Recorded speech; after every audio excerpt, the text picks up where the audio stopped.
Hello, my name is Dr. Scott Young, and today we're going to talk about why NESARA isn't going to be benefiting everyone. Coming right up.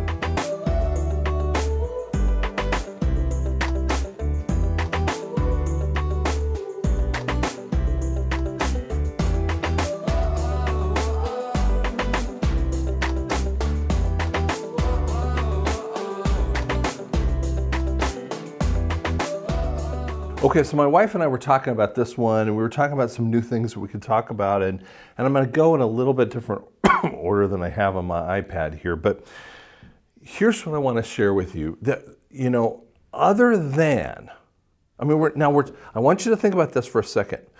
Now, envision yourself, and if you're watching it, you might be inside of the NESARA period, okay? But if you're not there yet, you need to be thinking about what happens afterward. See, I'm thinking a lot about afterward, and that's why I wrote this book called Revelations of the Red Pill. And Revelations of the Red Pill is going beyond and after this time frame, that, the before time frame kind of thing. You can get it at drscottyoung.com.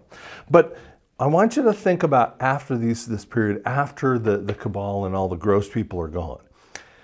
One of the things that's going to happen is you're going to have a new level of criminals. You're going, how you get a new level of criminals? Because we're not doing pre-thought crime kind of stuff.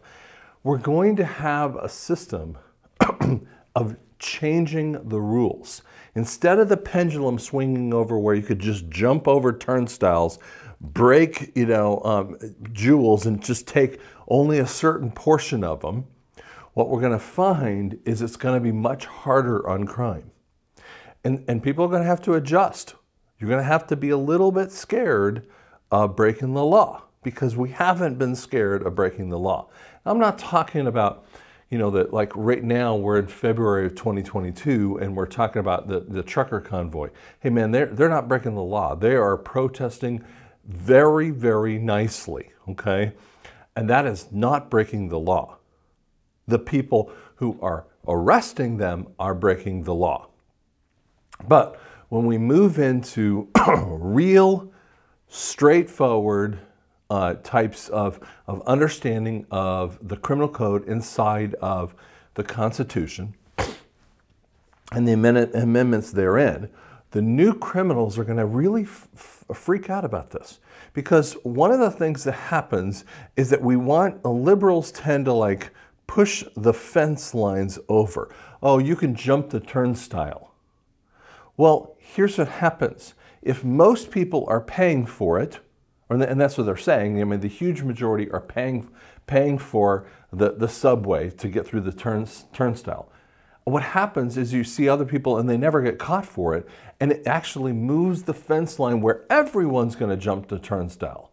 Only the person who can't jump the turnstile, like someone who's older or someone who is infirmed, can't get over the turnstile, so they have to pay for it. And you go, wait a second, this isn't even not fair. The whole system isn't fair.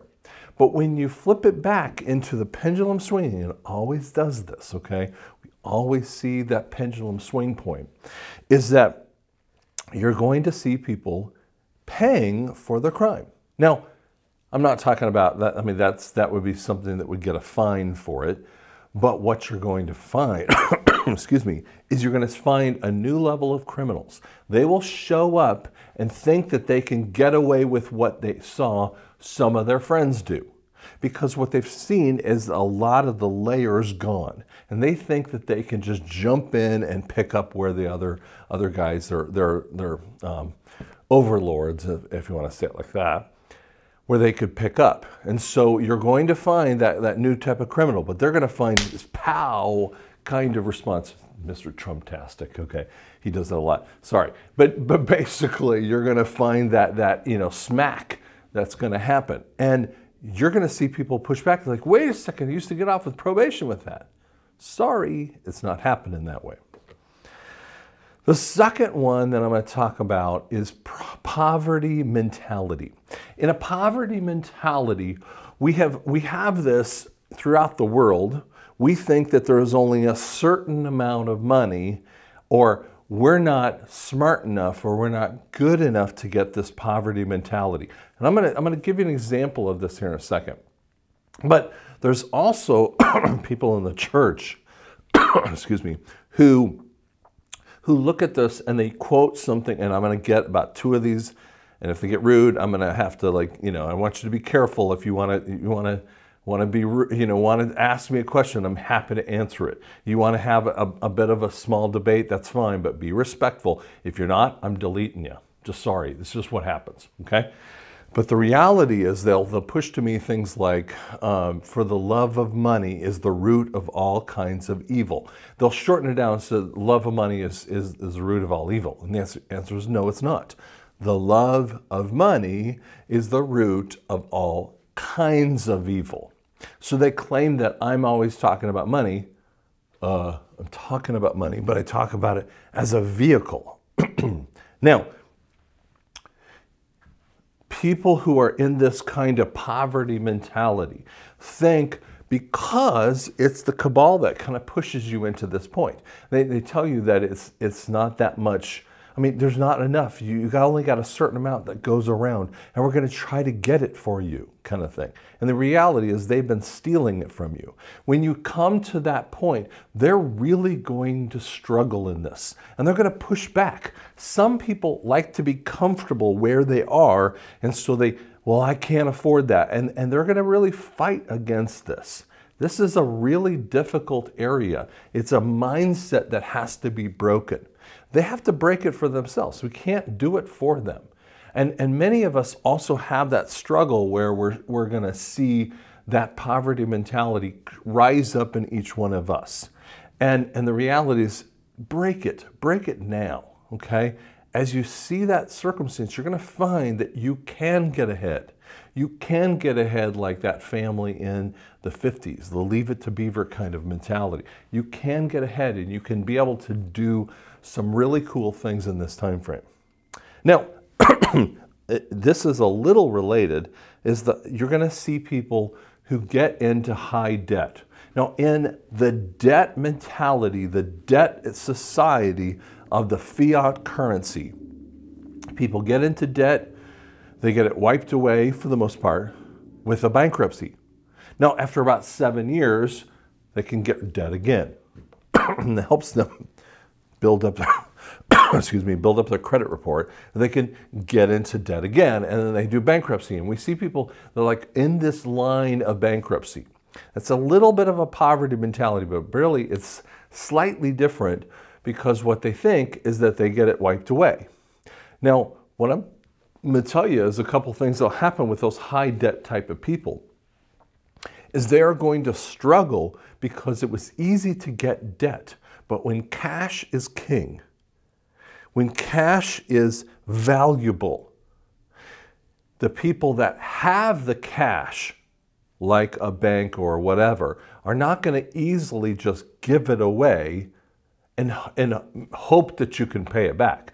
They're going to be real careful about making sure that you can pay it back, if that's the loans, okay? We're not talking about a loan shark situation. We're not talking about rape and pillage in this way of stealing from the people. But what we're talking about is a level of making sure that you can afford this. And we have missed that in our time frame.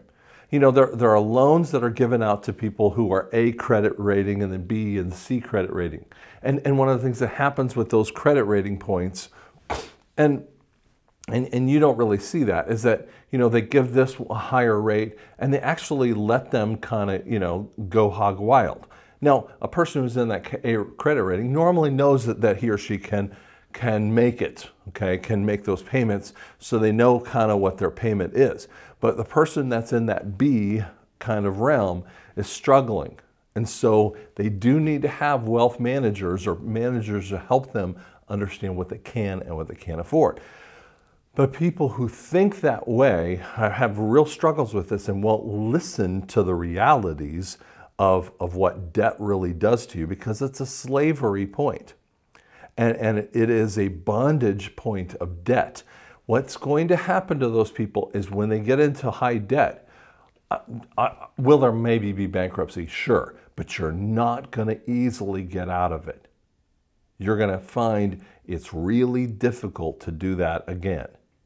Now, it doesn't mean that we're going to be penalizing people left and right and being bad to them, but everyone is going to have a personal responsibility.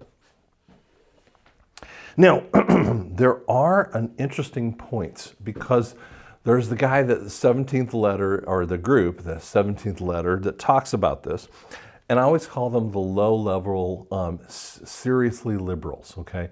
The ANTIFA, the BLM, the ones, hey, listen, all lives matter. You're going to get mad at me for saying that, but the reality is all lives do matter. And you're going to find that those organizations were criminals in all ways and shapes and forms. And the ANTIFA kind of ones, they're just, it's a real sickness that we've got to deal with that. But those low-level ones, the ones, not the top-level leaders, because they're already gone with the cabal, but the low-level ones are still there. Maybe they're 18, 25-year-old. They're really, really young. They sort of did some of the protests. They didn't really do anything. Maybe they threw a few rocks, but that was about it. They really weren't caught in any way. They're going to, I foresee, and the 17th letter actually says there's 4 to 6% of those people that you can't change. And so we're going to have to militarily deal with these people. First off, we got to do it with education. We got to teach these people about the stupidness of the ways that they were going with. And so that's going to take some effort, okay? And we need to be compassionate to these people, because they've learned something all of their life that is wrong. And this is not different than a person who's in a poverty mentality. But as we move along, they will have personal responsibility too, to make that decision. And some of those people, we think that, there's a lot of positing going on, that they'll kind of go underground, and they'll have this us against the world mentality. And that is going to be difficult for those people when we listen to that. And so we're always going to be digging them out, trying to get to that when they don't just, not low-level criminals, they become high-level criminals, because they start really doing some gross things. So again, we have those types of areas, whether they're new criminals, a little bit like the ANTIFA ones, poverty mentality, high debt kind of things.